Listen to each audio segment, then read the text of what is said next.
A paz, boa noite a todos. É com grande alegria que eu vou ministrar o tema de hoje. Eu gostaria de ter tido conhecimento, logo após a minha conversão, eu teria experimentado mais do amor de Deus. Então, eu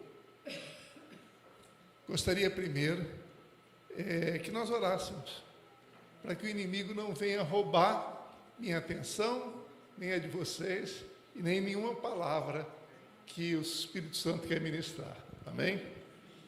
Senhor nosso Deus, muito obrigado por essa igreja, muito obrigado por cada família que está aqui, e eu te peço agora, Espírito Santo, quero repreender toda distração neste salão, e eu quero pedir, Espírito Santo, que me guie o meu pensamento, minhas palavras, e também que cada um não venha se distrair aqui. É o que eu te peço, no nome santo de Jesus. Obrigado. Então, o tema de hoje, como eu falei, é onde se esconde a felicidade. Quem aqui busca com todas as suas forças ser feliz? 2, 3, 4 pessoas. 5. Pois é, meus irmãos. Eu acho que o plano de Deus, eu tenho certeza que o plano de Deus foi que, ao criar o homem, que ele fosse e seja muito feliz. Amém? Alegre, vive uma vida de alegria. Então, onde se esconde a felicidade? Só que nós sabemos que Deus tem um inimigo, o inimigo da sua criação, nosso inimigo, era um anjo de luz poderosíssimo, muito inteligente, mais inteligente que qualquer homem nessa terra, mas não tem sabedoria. Porém, inteligência, astúcia ele tem. E esse anjo, ele tem enganado o homem desde a criação, desde Gênesis. Desde a criação. Esse homem, ele estimulou o homem a viver separado de Deus, independente de Deus, a ter suas próprias ideias, viver de acordo com suas próprias ideias. Satanás, não só criou um modo de pensar, mas também uma máquina de propaganda. Não adianta você ter um produto, um serviço, se você não vender esse produto, se você não estimular as pessoas a comprar. E ele, inteligentemente, criou uma máquina muito sábia de propaganda. E ele ele investe, através dos seus filhos, bilhões de dólares nessa máquina de propaganda. Essa máquina de propaganda, na realidade, ela estimula os seus serviços, os seus produtos, que é a cultura desse mundo, e ele diz isso: compre isso, você seja feliz, você merece ser feliz, deixa esse homem, você merece ser feliz, Você só tem essa vida.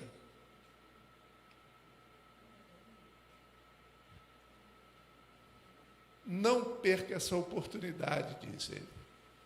E então, Satanás levou o ser humano a crer. Eu não sei se você está atento aí ao próximo slide. Então, Satanás levou o ser humano a crer que a felicidade, ela está escondida atrás da satisfação de desejos e sonhos, atrás do prazer. É lá que você vai encontrar a sua felicidade.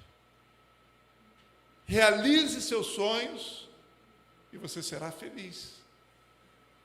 1 João, na carta de João, na 1 João 2,15, nos alerta o seguinte: entretanto, já nosso Deus e Senhor, Não amem o mundo, nem o que nele há.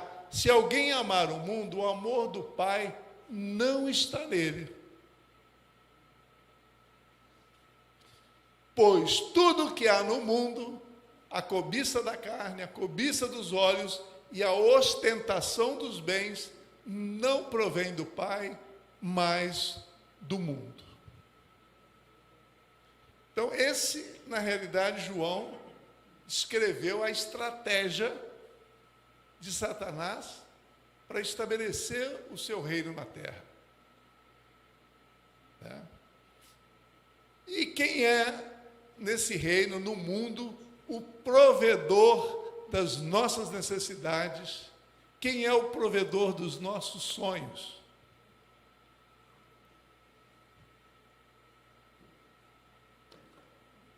É o dinheiro. Mamon. Mamon é o Deus desse mundo. É o Deus que realiza os sonhos e o prazer, né? Então, como se consegue dinheiro? Modo fácil. Enganando, roubando. Mas o modo natural é trabalhando duro. E aí, desde pequeno nós ouvimos: você precisa estudar para ter um bom emprego, para ganhar dinheiro. Então nós fazemos a escolha do que estudar, aonde dá mais dinheiro. Eu, pelo menos, fiz essa escolha. Então, nós escolhemos o que dá mais dinheiro, porque todos nós queremos realizar nossos sonhos, nossos desejos. E de desejo em desejo, o ser humano continua frustrado. A alegria de realizar um sonho, um desejo, dura às vezes minutos, dias, meses, mas logo bate à porta a confusão ou o vazio. Quantas coisas nós temos comprado sem avaliar se o suor para conquistar aquela quantidade de dinheiro compensa o valor que ele vai trazer para nossas vidas. E aí, passada aquela alegria, nós colocamos no armário, e ali você tem joias, bolsas, que um dia você está fazendo uma arrumação, que já não tem mais espaço para você guardar, aí você descobre: olha esse anel que eu comprei, olha essa bolsa, gente, eu não me lembrava mais. Como o homem não foi criado para viver só, ele se casa. E ele, porém, está cheio de sonhos, cheio de desejos, e casa com uma mulher que também está cheia de sonhos, cheia de desejos. E eles resolvem ter filhos, que chega no mundo cheio de necessidades, sonhos e desejos. Então nós temos 3 com sonhos e desejos diferentes. A mulher, o homem, por exemplo, ele tem desejo de sexo, amigos, futebol, esposa atraente para para apresentar aos amigos. E a mulher, ela tem a necessidade de ser ouvida, tem necessidade de carinho, segurança financeira, investir na beleza para ser a mais bela entre elas, E assim, com essas necessidades diferentes, num tempo limitado, com a quantidade de recursos limitada, o que acontece? Confusão, conflitos.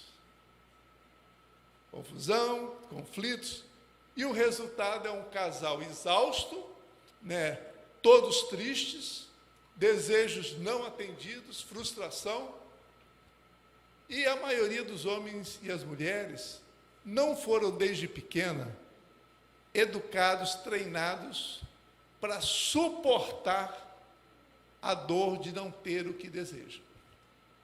Pequenininho, você quer, chora, grita, esperneia. E muitas vezes a gente vê essas cenas em shoppings.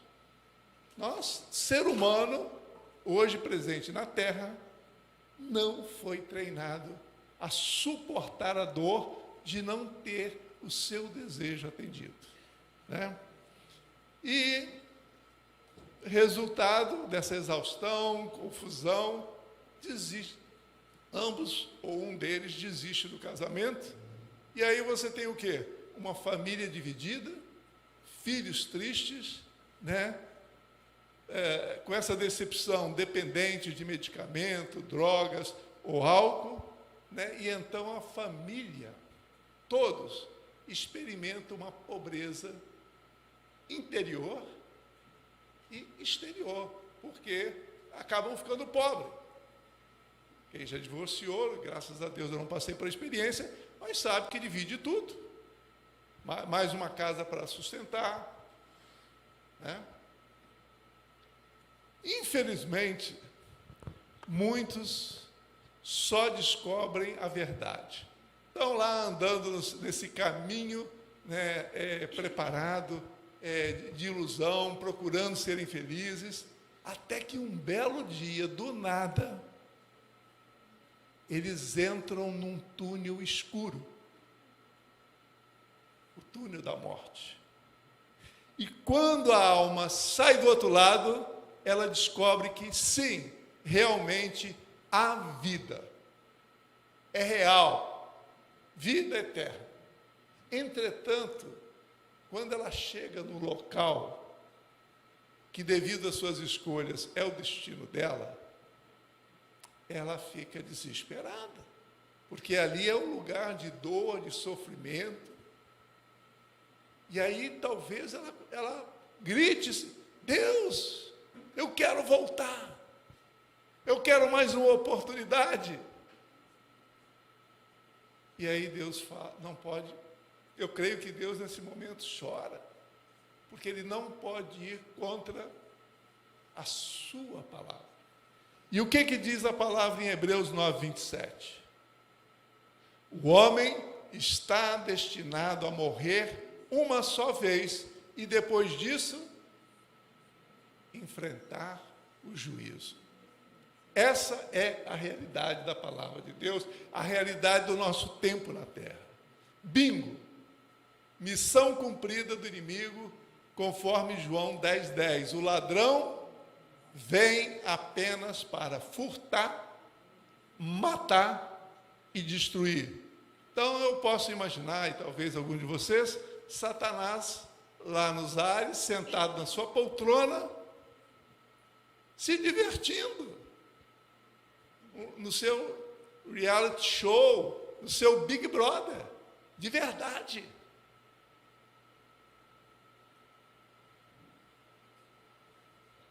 Eu, meus irmãos, eu andei nesse caminho por 32 anos, até que um dia eu presenciei um milagre. E a pessoa, vendo a minha surpresa, me perguntou: você quer aceitar Jesus? Eu falei: sim, sim. E no dia seguinte, indo para o trabalho, eu desafiei Jesus. Eu falei: Jesus, se você existe, sozinho no carro, que nem um maluco. Jesus, se você existe, eu quero te conhecer. Imediatamente, meus irmãos, talvez um dia, 2, eu não sei, eu vivi João 8,16. Eu fui liberto do álcool, das drogas, eu fui liberto. Imediatamente, eu já não conseguia chegar perto dessas coisas. Da vida promíscua. Então eu vivi João 8,36, que diz: portanto, se o Filho os libertar, vocês de fato serão livres. E aí, lendo as Escrituras, comecei a estudar, como se eu fosse fazer um concurso, cheguei em João 12, 24, que diz assim: em verdade vos digo, se o grão de trigo caindo na terra não morrer, fica ele só, mas se morrer, produz muito fruto. Quem ama a sua vida, perde-a, mas aquele que odeia a sua vida neste mundo, preservá-la-á pela vida eterna. Meus irmãos, nesse momento, quando eu li isso, eu falei, não entendo isso. E aí o Espírito Santo me tomou, né? Me deu 4 visões, que a maioria de vocês não conhece, os visitantes depois podem me perguntar, eu descrevo para vocês. E no final dessas visões, eu disse, entendi a vida. Eu entendi que se o homem não morrer para o seu ego e seus desejos, essa necessidade de viver para satisfazer desejos, ele acaba só como aquele grão que não germinou e não produz frutos.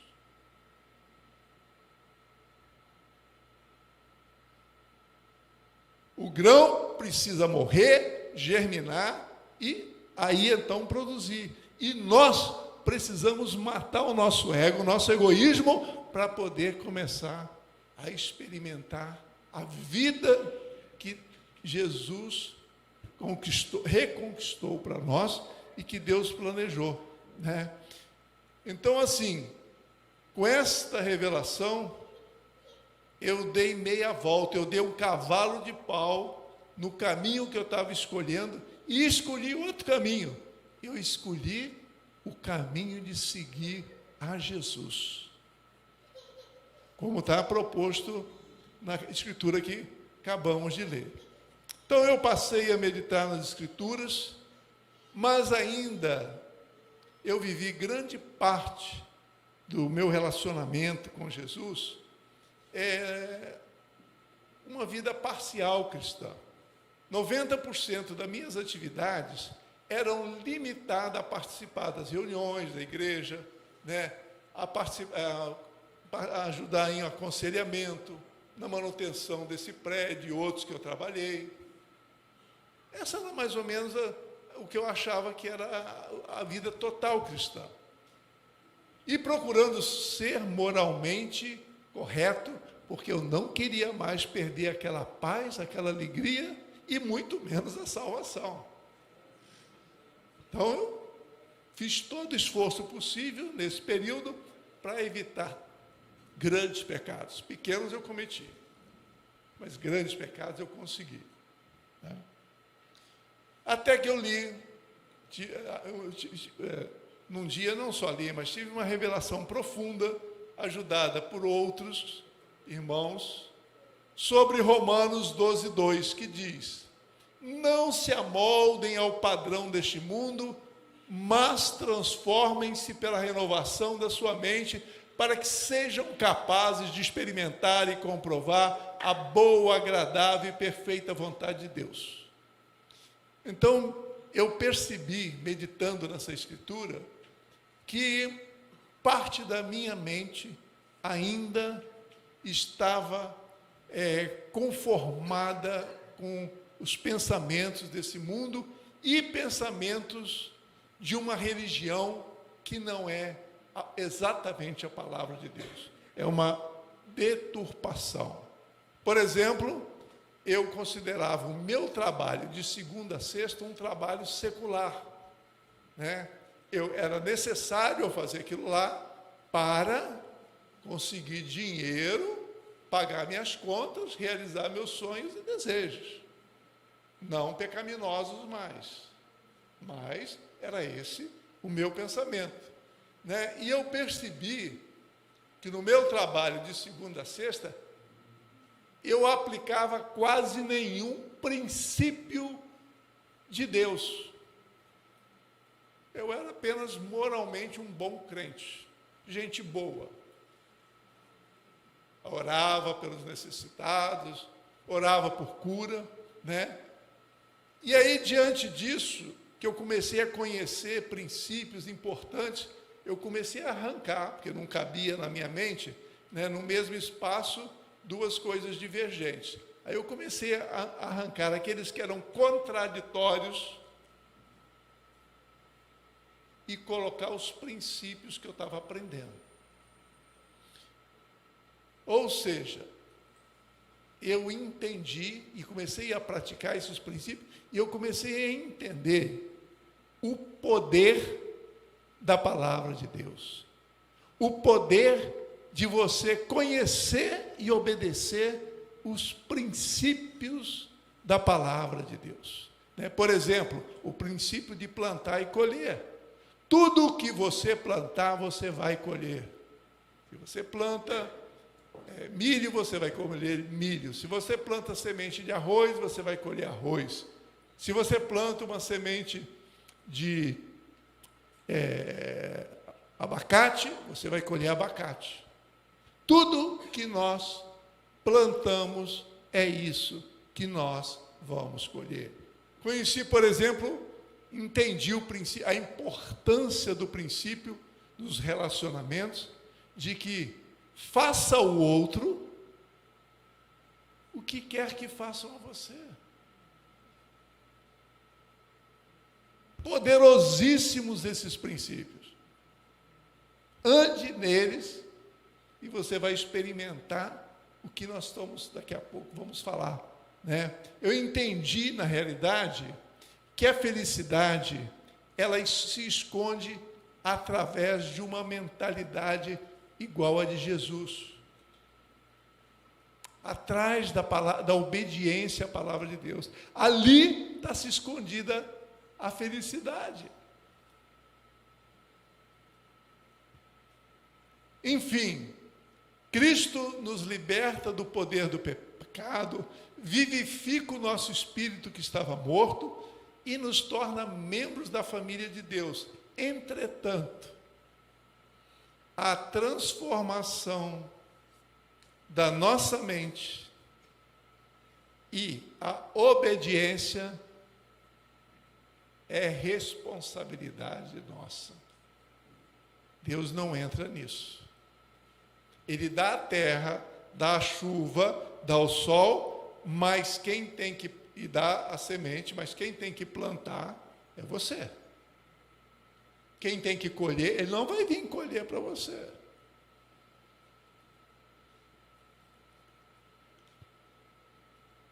Nossa carne nunca vai se converter, ou seja, estará sempre interessada no prazer, conforme Gálatas 5,17, que diz: pois a carne deseja o que é contrário ao Espírito Santo, e o Espírito o que é contrário à carne. Eles estão em conflito um com o outro, de modo que vocês não fazem o que desejam.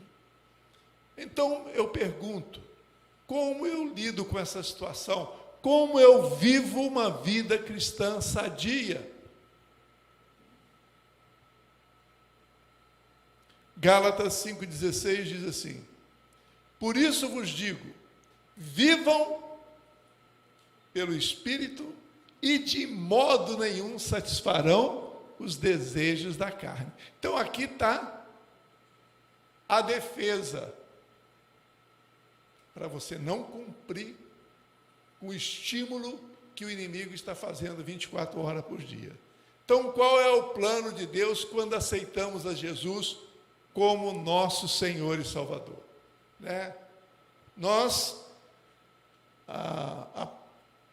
O desejo é que nós aprendamos exatamente o que Jesus ensinou, e que busquemos com todas as nossas forças a presença do Espírito de Deus, que vai nos dar entendimento, como me deu, por exemplo, naquelas duas escrituras.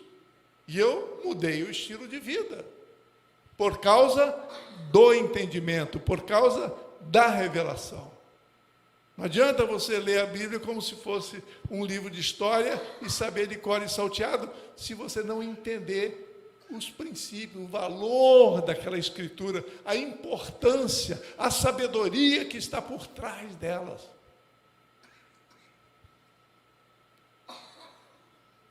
Então, Deus nos salvou para sermos felizes, servindo a Ele e ao próximo, para cuidar da criação, como fala Salmo 116, que diz assim: os céus são os céus do Senhor, mas a terra deu aos filhos dos homens, acrescento eu. Para quê? Para governar, para cuidar. Basta em Gênesis capítulo 1 e 2 que você confirma isso. Então, como filho de Deus e membros da sua família, Deus espera realmente que nós usemos nossos dons, nosso tempo, nossas habilidades para administrar a terra e tudo que nela há à maneira dele, não à nossa maneira, não de acordo com as nossas ideias. Quem constrói uma máquina, um computador, recebe o quê? Um manual de instrução de como operar. Assim fez Deus conosco. Ele deu um manual de instrução de como governar a terra, como governar a nossa vida, que é a Bíblia. Só que você precisa ter óculos, lente, para poder enxergar os princípios e valores que você precisa aprender. Você não pode se contentar em ler as histórias de sucesso ou fracasso dos outros.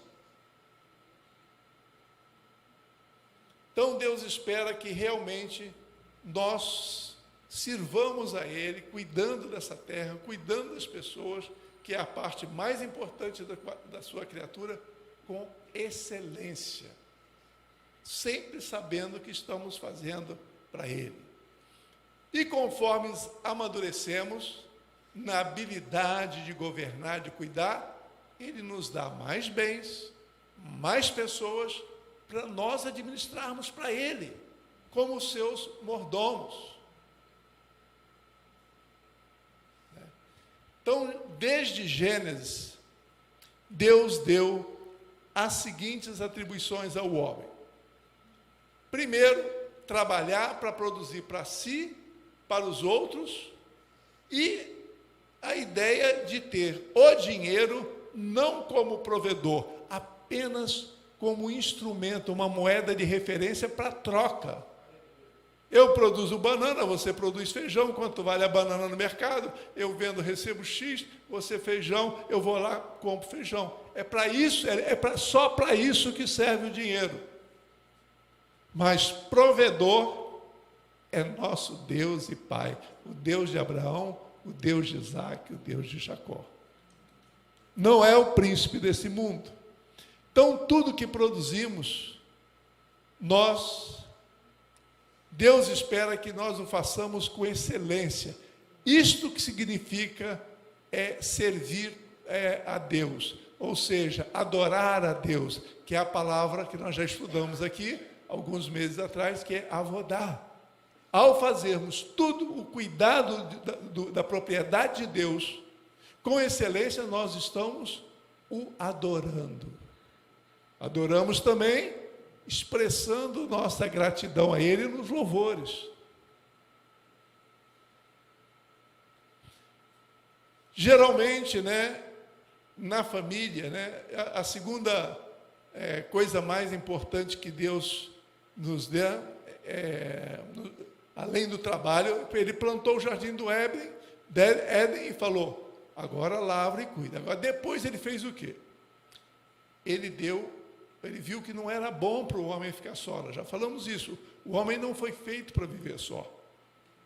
Então, Ele propôs que ele escolhesse uma esposa e uma mulher, e eles formam uma união inseparável, com o marido tendo apenas maior responsabilidade no cuidado da família e principalmente no cuidado da esposa. A esposa é a coisa mais importante que Deus dá a um homem para ele cuidar, e onde ele espera maior esmero, mais atenção, e aonde todos nós seremos homens cobrados. E, claro, gerando filhos e, principalmente, os ensinando a andarem, conhecerem a palavra de Deus e andarem em obediência. Para quê? Para que eles sejam felizes. O maior mal que nós podemos cometer aqui na terra é não preparar nossos filhos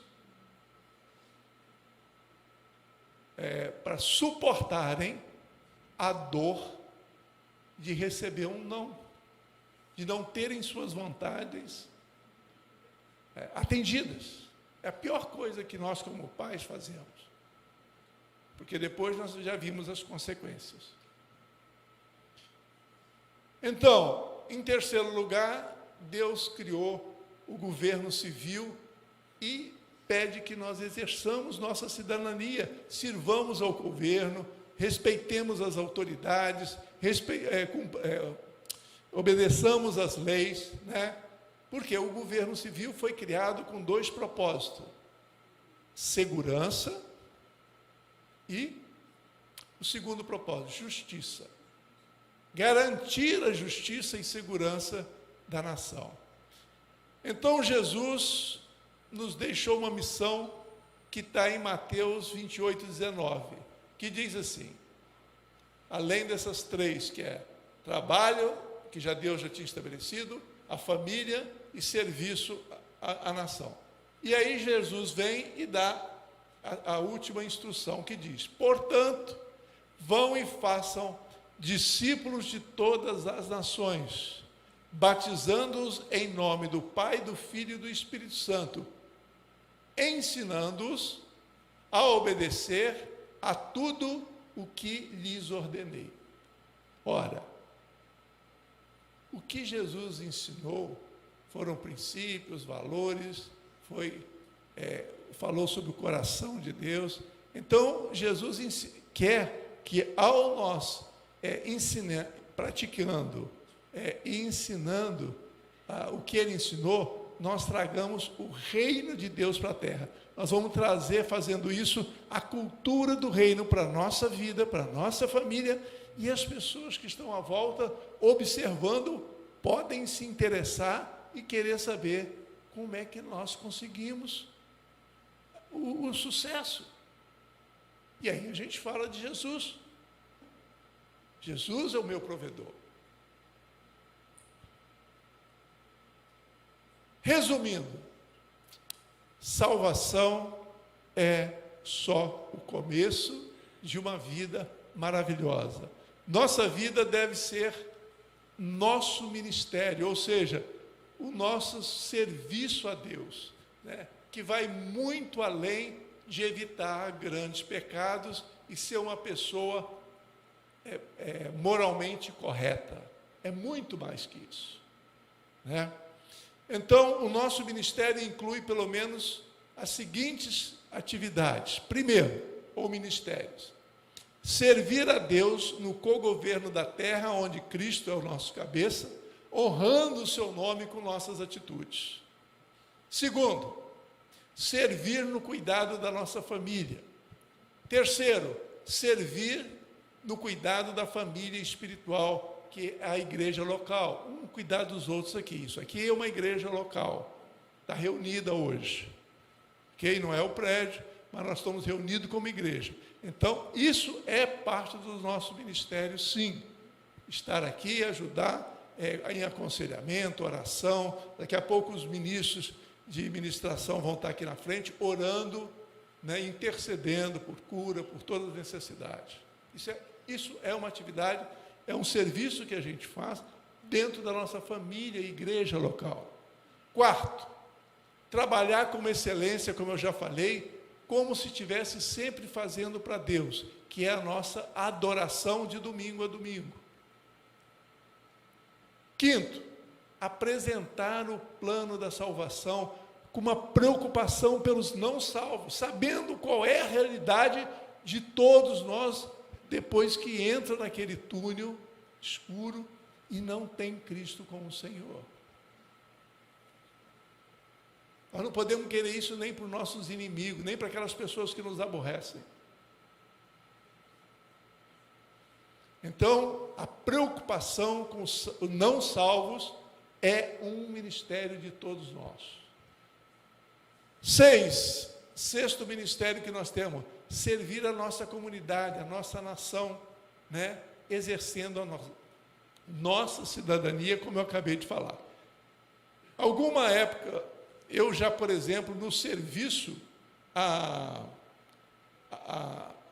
a minha família espiritual, hoje eu dedico 60%, 70% do meu tempo.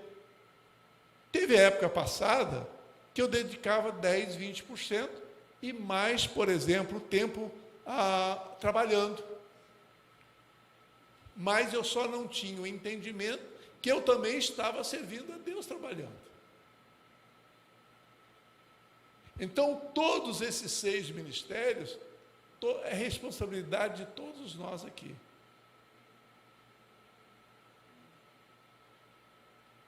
Amém? Amém. Beleza. Então, meus irmãos, somos libertos, salvos, para trazer a cultura do reino de Deus, praticar essa cultura e ensinar essa cultura, que são os ensinamentos de Jesus, né? E servir a Deus e ao próximo com o mesmo amor que Deus tem por nós, a ponto de entregar seu filho para que morresse naquela cruz, para que nosso relacionamento com Ele fosse restabelecido, né? E a felicidade, então, aonde está escondida? A felicidade está escondida atrás da cruz de Cristo, que representa a dor de não fazer a vontade egoísta da nossa carne, dos nossos olhos, resistindo às tentações do diabo. A felicidade acontece quando servimos a Deus e ao próximo com amor. Faça isso e você nunca mais será infeliz. Ocupe sua vida praticando esses 6 ministérios, mas principalmente servindo. Sirva. Infelizmente você vai deixar desempregado médicos, psicólogos, laboratórios. Muita gente vai ficar desempregada se nós fizermos isso. Nos ocuparmos em servir a Deus e ao próximo. Então, diante disso, eu encerro, mas eu gostaria de orarmos, antes que os nossos irmãos venham aqui, orar por cada um individualmente. Eu quero orar de um modo geral, primeiro. Então, eu peço a Ti, Senhor e Salvador das nossas vidas, que o Senhor venha nos libertar de todo egoísmo. Eu venho te pedir, Senhor, um novo coração, discernimento, entendimento da importância e sabedoria de nós servirmos a Ti e ao próximo com todo o nosso coração, com todo o nosso amor. Derrama, Pai, mais do Teu amor sobre nós. Não nos permita cair novamente em tentações para servir a nosso ego, a nossa carne e aos nossos olhos, ó Pai.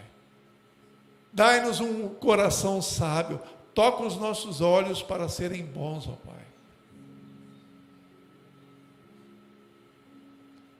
Eu abençoo no Teu nome, Senhor Jesus, a minha vida e cada um dos que estão aqui presentes, seus familiares, meus filhos, para que vivam essa realidade. É o que eu te peço, no nome santo de Jesus. Amém. Obrigado, meus irmãos.